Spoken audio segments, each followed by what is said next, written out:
Bonsoir à tous, bienvenue à ce flash d'information.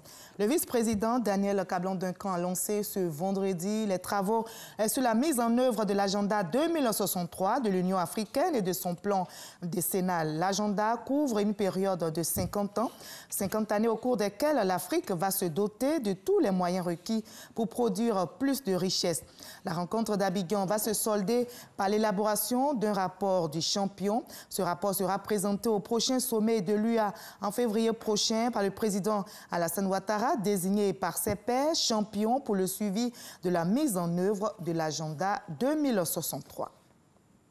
Les travaux du congrès constitutif du RHDP ont démarré ce vendredi au Palais des Sports de Trècheville, journée marquée entre autres par les travaux en commission.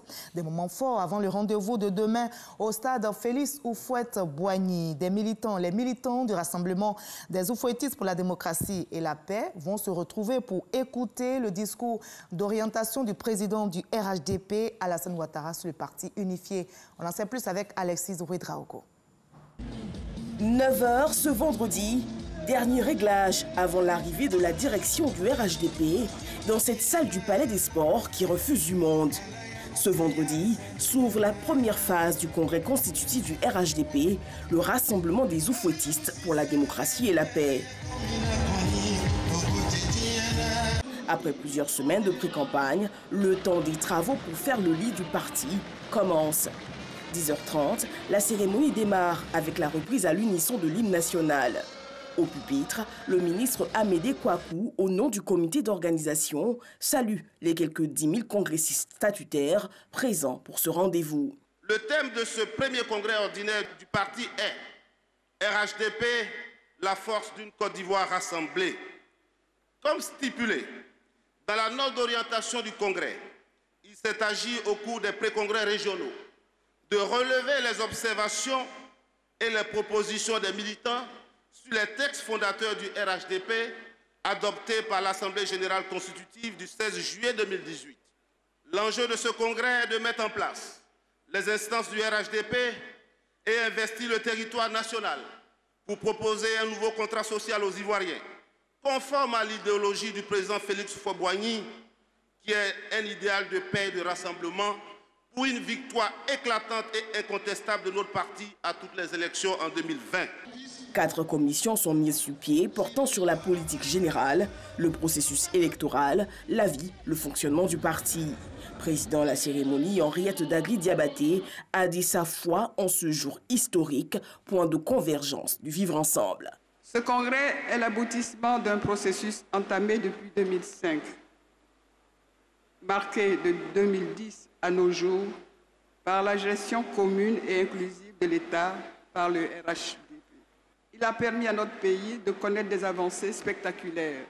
Cette coalition nous a permis d'accéder au pouvoir et de nous y maintenir, de gagner toutes les élections, d'impulser le développement. C'est fort de ce succès que nous avons décidé de proposer à la Côte d'Ivoire un nouveau contrat social, transformer le RHDP en parti politique. Le RHDP sera puissant. Il est moderne parce qu'il dépasse les clivages habituels. Il appartient à la Côte d'Ivoire tout entière. Ce nouveau parti, le RHDP, est fort des valeurs qu'il inspire et désormais qu'il incarne. Nos enfants nous regardent, nos voisins nous regardent, nos devanciers nous regardent. Le comité en charge des travaux sera présidé par Iwi Bernard, avec à ses côtés plusieurs acteurs des différents partis et mouvements membres de l'Union. Et loin de la scène politique, le Fonds de prévoyance militaire apporte un appui à ses adhérents. 429 militaires et gendarmes admis à la retraite depuis le 31 décembre 2018 ont reçu du Fonds de prévoyance militaire une aide au départ d'un montant total d'un peu plus de 2 milliards de francs CFA. Cette aide représente le cumul de leurs droits déterminés sur la base de la durée dans le plan de retraite. Le chèque leur a été remis récemment. On en reparlera ce soir à 20 h. Hors de la Côte d'Ivoire, au Burkina Faso, le nouveau Premier ministre Christophe Dabiré a dévoilé ce jeudi son gouvernement. 7 nouveaux ministres font leur entrée, tandis que 9 ont été remerciés. Alpha Barry conserve le portefeuille des Affaires étrangères et de la coopération. Simon Compaoré, précédemment ministre d'État chargé de mission à la présidence et par ailleurs président par intérim du parti au pouvoir, ainsi que 7 autres personnalités quittent le navire gouvernemental. Au total, c'est une équipe de 28 ministres et 3 ministres délégués qui a été mis en place par le nouveau chef du gouvernement, Christophe Dabiré. 2 casques bleus de l'ONU au Mali ont péri ce vendredi dans l'explosion d'une mine au passage de leur convoi dans le centre du pays. L'annonce a été faite par la mission de l'ONU au Mali, la MINUSMA. L'explosion a eu lieu très tôt ce matin, vers 6 heures.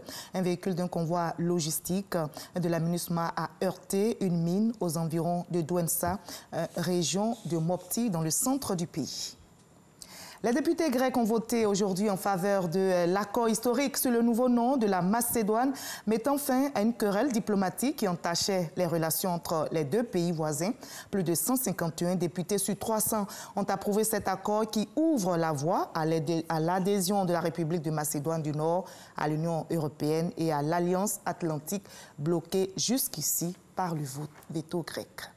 On va se retrouver à 20h pour la grande édition, mais juste après ce Flash Info, suivons l'info régionale qui vous donne toutes les nouvelles de nos régions ici en Côte d'Ivoire. À tout à l'heure.